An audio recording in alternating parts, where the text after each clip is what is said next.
With those kind remarks, we'll call to order the monthly meeting of the Traverse Bay Area Intermediate School Board of Education. Dr. Segurick, would you call the roll, please? Certainly, President Fisher. Nikki Brown? Here. Shear?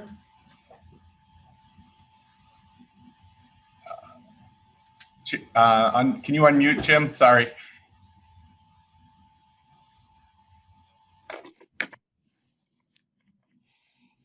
Here. Thank you. McKellar? Here. Carpenter? Here. Berge? Here. Tank? Here. Fisher? Here. Everyone is here. Please join me in the Pledge of Allegiance. I pledge allegiance I pledge allegiance to the flag flag of the United States of America America, and to the republic for which it stands, one nation, republic, Under which God. it under stands, God, indivisible, with liberty and one justice nation, for all. under God, indivisible, justice for all. All right, thank you. I need a motion to approve the September 1st, 2020 agenda as presented. So moved. Support. Any discussion? All in favor, just say aye. Aye. Aye. Opposed? I want to welcome any of the visitors that may have joined us tonight. And this is the time for public comment. Renee or Brandy, do we show anyone with a hand raised that would like to address the board? Mr. Fisher, I do not have any public comment cards filled out, but if those that have joined the meeting would like to connect or unmute and let us know, please do so.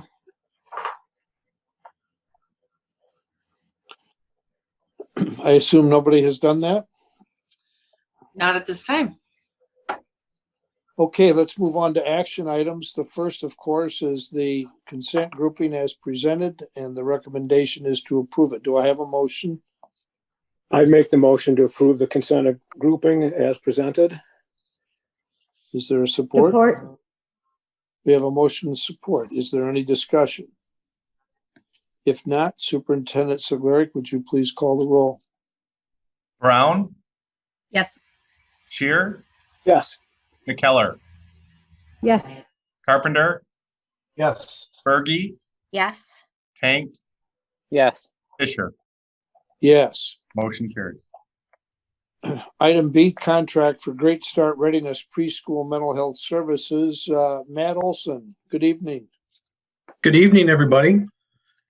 Decided to give Linda a break this month, and I took the bulk of the items here for once. So, Linda, you just kick back and relax. I got it. This is actually the first of 5 agenda items. They're all related to the Great Start Readiness Program in early childhood. This first one is an approval of a contract for Spratt LLC to do mental health consultation. It is a part of our Great Start grant. This has been a 6 years running program. And so we're looking for your support in the amount of $40,000. Thank you. Do we have a motion to that effect? I'll make the motion. Support. All right, we have a motion and support. Thank you. Is there discussion? With there being no discussion, Dr. Segurick, would you call the roll, please? Brown? Yes. Shear? Yes. McKellar? Yes. Carpenter? Yes. Tank? Yes. Berge? Yes. Fisher? Yes. Motion- Item C, recommendation, Great Start Readiness Preschool Early Childhood Specialist Contract. Again, Matt Olson, thank you. Yes, this one is again a grant required piece along with E and F items. It is they're to support local classrooms through early childhood consultants for quality academic purposes. So again, this is an ongoing piece. Contract with Teresa O'Boyle for service in 4 of our 5 counties. I'd make All the right. motion to approve. Thank you, Jim. Support? I'll support. There's a motion support. Is there discussion? There being no discussion, Dr. Segoric, would you call the roll, please? Brown, Yes. Shear, Yes. McKellar. Carpenter, Yes. Bergie, Yes. Tank, Yes. Fisher. Yes. Motion carries. Item D, recommendation contract with Traverse Connect for Great Start. Again, Matt Olson, thank you. So this particular one is our 12th year now partnering with the Chamber of Commerce and Traverse Connect. This is a multi-tiered action item here. There's both funds in here for the collaborative coordinator and parent liaison positions, as well as for 3 months of expenses for basically extending the contract. We're anticipating a new host organization beginning January 1st. So this is going to come back, but that there's $37,000 earmarked here to continue the contract as written during this fiscal year. So they're working on that new piece, and we'll be seeing this coming back. All right. Is there a motion? I make the motion to approve. Is there support? I'll support. There's a motion and support. Is there discussion? Yeah, I have just a couple questions. Matt, when you explain come back, can you explain that part to me when you say it's coming back? I didn't follow that. And then secondly, I guess maybe I read the description kind of quickly. There's salaries for 2 people. And then there was the discussion of 3 months. This is not 3 months of salaries. You said it's 3 months of additional expenses, but then is it a full year of salaries that we're talking about there? Or what are we dealing with in terms of the compensation part? So the compensation is I believe for the full year, but this is actually, hang on a minute. I'm sorry. I'm still a little bit new at this, but yeah, it's going to come back. The reason I stated it was going to come back was because it is only covering these 3 months of expenses. There is going to be we're going to come back before the board for the remainder of the contract. So apologize. I didn't make that very clear. But yes, it is for those expenses, just for that 3-month bridge. And Yvonne and her staff are working with the Chamber of Commerce and Grand Traverse Connect and working on a long-term host organization for this part of the contract. Okay, yeah. The reason the comeback part, I get what you're talking about. And then the 3 months piece, I guess the way I read it, and I read it quickly, so I apologize on that part. But just when I did the proration of say $25,000 for 3 months, it would imply maybe that position is $100,000 position, which felt, and maybe it is. It just felt like bigger than what I would have expected necessarily. And the same thing with the parent liaison. So I figure that must be a full year's worth of compensation for those 2 parts. But yes, yeah, that is correct, Jason. Those the 2 staff positions are for the full year. The 37,000 is proration for the partnership agreement, which will work out. And the last thing that I don't need to say is that early childhood education positions in our society are unbelievably underpaid. So that is not to imply that 100,000 is too little for that position, for God's sake, or any of these positions. But yeah, that's goes without saying, yet that's just the reality of the world. So President Fisher, I can give some context to what Matt, in support of what Matt's saying. So Traverse Connect has been a tremendous partner, and we can't thank them enough for that, the leadership and the partnership with this grant. And they've got a new strategic plan with a little different focus, which is really where we're ending up trying to find another community partner. I would say 90 to 95% of the Great Start programs are housed in ISDs. We are very unique in that we seek a business partner or community partner to really run these programs. And we feel like there's a greater benefit of that collaboration, and we're getting close to landing on a new partner. We hope that's where the 3 months comes. We hope to be coming back to you with a new agreement with a new community partner to continue on with this proposal.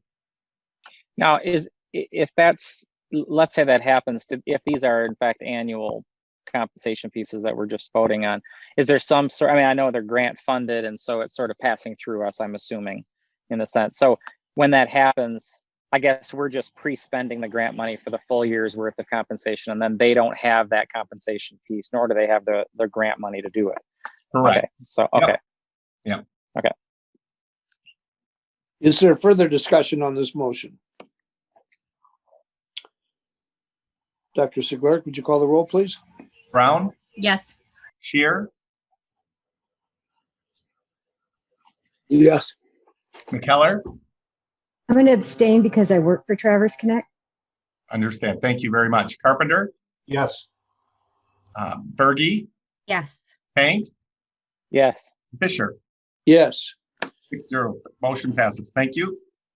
And thank you for your remarks about that, Dr. Seglark. That was helpful.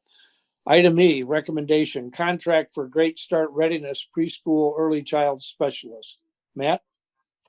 Yep, this is in the amount of $47,500. It's a contract with Jen Amin for this coming school year. Again, this is required by the Great Start Grant. She provides services that are grant required. All right. I make the motion to approve the contract with John Amin. I'll support. Discussion. There being no discussion, Dr. Seglark, would you call the roll, please? Brown, Yes. Shear, Yes. McKellar, Yes. Carpenter, Yes. Berge, Yes. Hank, Yes. Fisher. Yes. Motion carries. Thank you. Item F, contract for Great Start Readiness Preschool Early Childhood Specialist. Matt? And last but not least, for my portion here, this is an $18,000 item, and it's a contract with Melissa Deist. She's specific to Antrim County in the amount of $18,000. Again, a Great Start required portion of the grant. Thank you. Need a motion? I'd make the motion to support the contract with Melissa Deist. I'll support. Support. Thank you. There's a motion and support. Is there discussion? There being no discussion, Dr. Seglark, call the roll, please. Brown, Yes. Shear, Yes. McKellar, Yes. Carpenter, Yes. Berge, Yes. Hank, Yes. Fisher. Yes. Motion carries. Thank you. Thank you. Item G, recommendation, interagency cash transfer agreement, special education. Good evening, Carol Grelick. Good evening, everyone. Thank you. This is a request for an interagency cash transfer in the amount of $86,700 with Michigan Rehabilitative Services for transition services, work preparation, on the job training for students with disabilities. This cash transfer allows MRS to take advantage of cash matches at the federal and state level, and it magically about triples in value. Sweet. Very good. Is there a motion? I'd make the motion to support the contract with Michigan Rehab. Support. There's a motion and a support. Is there discussion? There being no discussion, Dr. Seglark, could you call the roll, please? Brown, Yes. Shear, Yes. McKellar, Yes. Carpenter, Yes. Berge, Yes. Hank, Yes. Fisher. Yes. Motion carries. Thank you. And H, recommendation contract with Public Consultant Group, parenthetically PCG. Again, Carol Grelick. Thank you.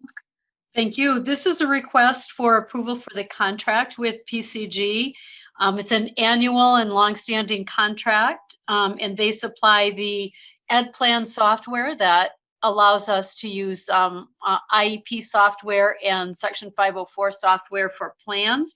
It's in the amount of $67,808, and they through this software we monitor programs for students, and PCG submits Medicaid billing on our behalf as well. Thank you. Is there a motion, please? I'll make the motion. Thank you, Nikki. Is there support? Support. Support. We have a motion and support. Is there discussion? There being no discussion, Dr. Sigvark, would you call the roll, please? Brown, Yes. Shear, Yes. McKellar, Yes. Carpenter, Yes. Berge, Yes. Hank, Yes. Fisher. Yes. Motion carries. Item I, recommendation contract with Deb Hale, audiologist. Carol Garlick again. Yes, and this is a request for approval with a contract with audiologist Deb Hale for direct services to students with IEPs who are identified with hearing impairments. It's in the amount of up to $45,000. And in previous years, we've contracted with Munson Healthcare for this service, and they've eliminated this service, so we're contracting directly with the audiologist. Thank you. Is there a motion, please? I'll make that motion. Motion. Thank you. Is there support? Support. We have a motion and support. Is there discussion? Appearing that there is no discussion, Dr. Sigvark, call the roll, please. Brown, Yes. Shear, Yes. McKellar, Yes. Carpenter, Yes. Berge, Yes. Tank, Yes. Fisher. Yes. Motion carries. Thank you. Item J, recommendation, interagency cash transfer agreement for vocational education. Pat Lamb, you have the floor. Good evening, Mr. Fisher. Thank you. This is an interagency cash transfer agreement as well for vocational education. This is for MRS to help in providing transition services and employment opportunities with students with disabilities. The opportunities span both the school year as well as summer opportunities and covers all counties served by TBAISD for the Career Tech Center students. And like Carol mentioned earlier, it's a cash match that comes back with state and federal matches that triple the funds. And the amount is $43,380. Thank you. Is there a motion? I'd make the motion for the cash transfer agreement with Voc Rehab Support. or Michigan Rehabilitation Services. Sorry. We have a motion and a support. Is there discussion? I just had a question. Pat, is this through next summer when you said summer programs? Correct. This It is would for go next- through the school year. Yep. Okay. Next. Further discussion? Dr. Sigvark, go ahead and call the roll, please. Brown, Yes. Shear, Yes. McKellar, Yes. Carpenter, Yes. Berge, Yes. Tank, Yes. Fisher. Yes. Motion carries. We're on to Roman numeral 3 information items. There don't appear to be any. Dr. Sigvark, do you want to weigh in on that? All right, we'll move on to Roman numeral 4, discussion items, work session date and time. Dr. Sigvark? Yeah, we would love for you, if it works in your calendar, to let us know if Tuesday, October 20th at 3 p.m. would work for a work session.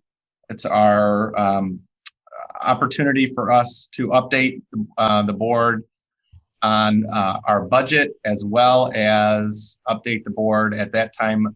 Probably our audit would be close to being complete, as well as our strategic plan. So again, we're looking probably at about a 2-hour work session. Maybe it might stretch into 2.5 hours, but if you could let us know if that does not work for you, we will plan accordingly. What time are you thinking, Nick, for that? Are you talking morning or evening? We were thinking about 3 o'clock. Are we doing in person or virtual?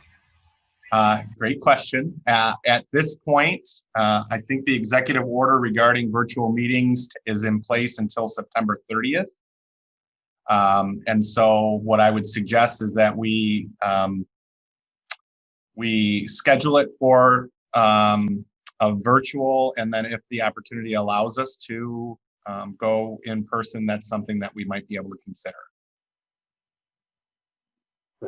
Good. That's smart.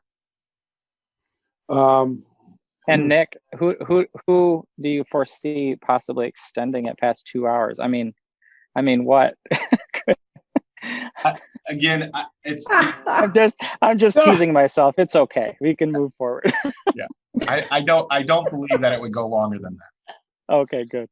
I couldn't believe it either. Some of us could. Well, it's been a few years, so you're probably all used to it by now almost. Okay. Updates, Dr. Seglerik. So I'd just like to update the board on a couple of items. Obviously, all of our time, energy, and effort has been getting the school year ready, getting ready to welcome back staff. I would remind you that our opening day with inviting our over 550 staff members virtually will take place tomorrow morning at 8. Obviously, that was something that we had to make an adjustment. Normally, we run out the resort and have it all in one space, and can't have that right now. So they'll be in their individual buildings or office spaces as we welcome them back to a new, unique school year. We will make sure that you have that link if you have it available to join us. That would be great. The other piece of it is, we're really monitoring the current status and situations on a daily basis. On any given day, I will have multiple conversations with superintendents from across the state, as well as our local school superintendents. I want to extend a thank you and a congratulations to Dr. Smith at Kingsley. They have opened schools, and he's been in pretty regular communication with me as they have trying to navigate when a positive case does come up, working with the health department, and then really sharing that data with our local leaders as they too are preparing for this new school year. I would like to share my screen and show you across the state. There was a survey done with all of the schools that submitted their plans, and 86% of the schools in the state of Michigan are planning on having some form of face-to-face instruction to begin the school year. And I'm going to share with you some statewide results, not just of local districts, but of as intermediate school districts as well. And what you can see here,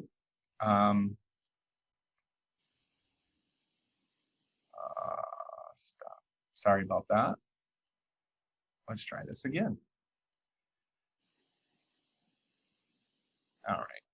What you'll see is that, again, the vast majority are planning on having some type of face-to-face instruction, especially those that are in different regions. Obviously, we're in Region 6, and Region 6 is in Phase 5. And this is a response of ISD programs. I wanted to share with you from a statewide perspective, 58% of the ISDs are planning on face-to-face instruction, with 34% of the ISDs that are planning on some type of a hybrid option for special ed programming. And then you can see on the bottom part where and when they're planning on starting, with the vast majority of districts that have already started the school year. On the career and technical education side, you can see that almost 57% are planning on face-to-face, where 31% are planning on some hybrid. Again, I just want to illustrate that this is a challenging time. We recognize there's going to be additional protocols, and we're going to be monitoring the situation very closely. We're going to do everything we possibly can to keep our students and our staff safe. Please know we are in constant conversations with our health officials.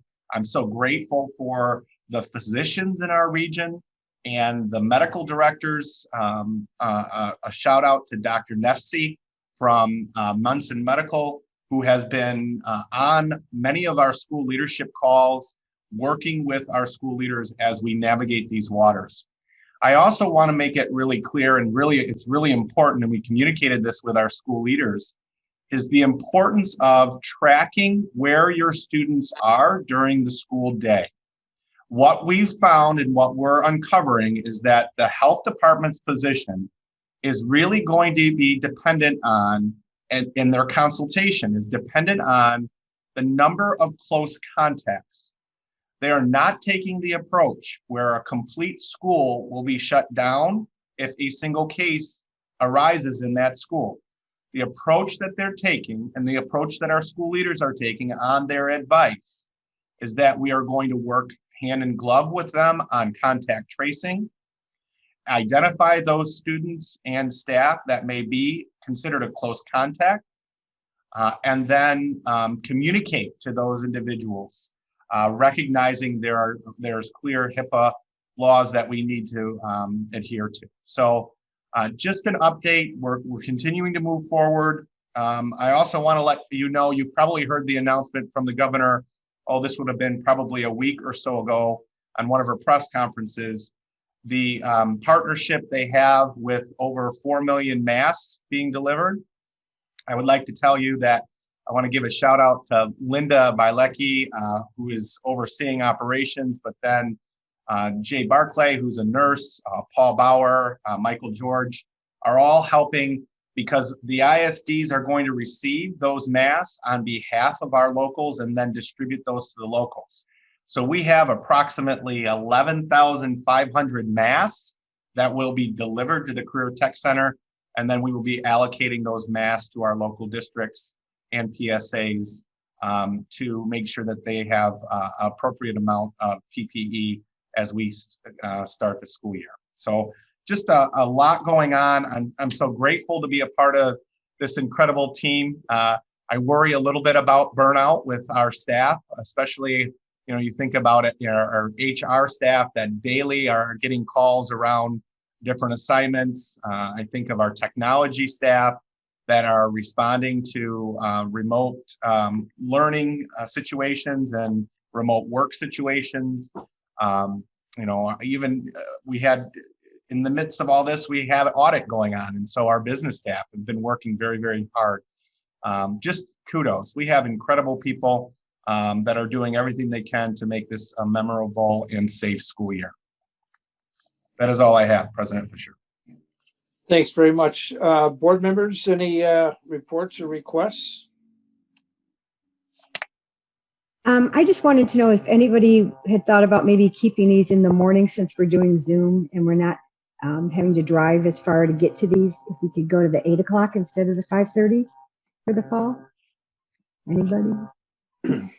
Well, I've always heard, and I don't know if this is still consistent, but that we want to always do them after school so that people can participate who are in the school district. So that's what I've heard in the past when we brought that up. I'm fine with whatever it is the majority wants, but that's the only reason I've heard. So. Yeah, Liz, for me, it's a transparency issue, and I think it's just too important to make sure people have an opportunity to visit our meetings, Zoom or otherwise. So I wouldn't support you in that. Okay. I don't know. Anybody else want to weigh in? I personally have a standing meeting from 7:30 to 9 every Tuesday morning, so I would not be able to avoid that meeting. I agree. I'm just not sure why we don't have one time a year all year long. If it's for the availability of the public to attend, if it's better in the evening, it's hard to believe it's not easier for them in the evening too, and during the summer. It's a good point, Jim. No argument here, Jim. Agree.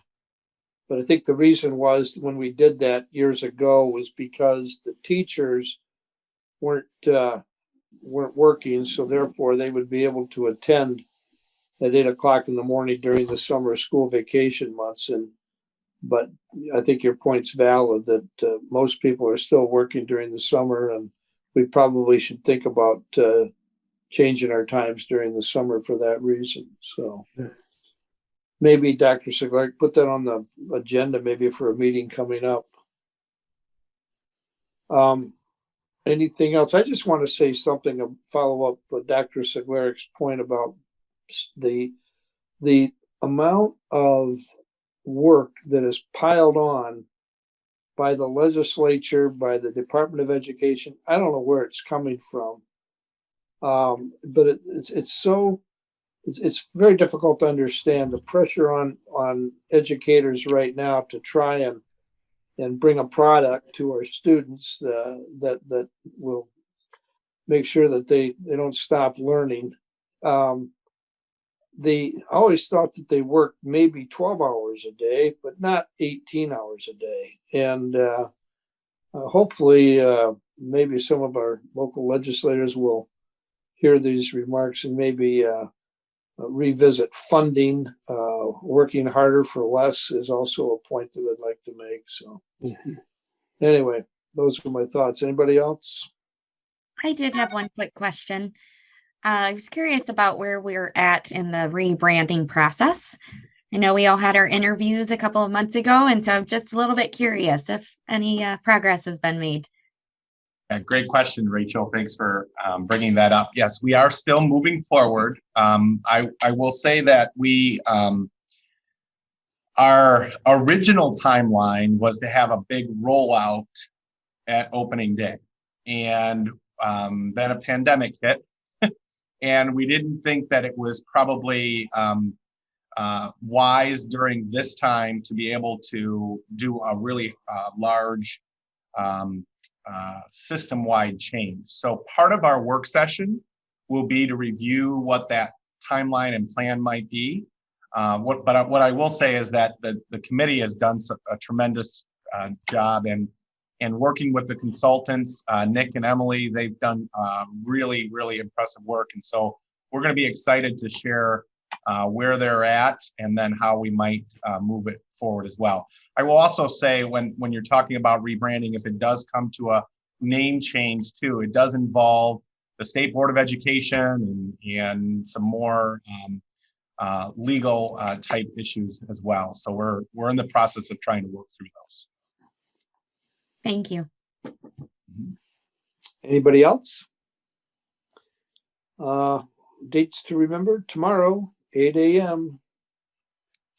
All right. Anything else for the good of the order? Be safe, everyone. We're adjourned. Thank you. Thank you, everyone. Yeah, everybody.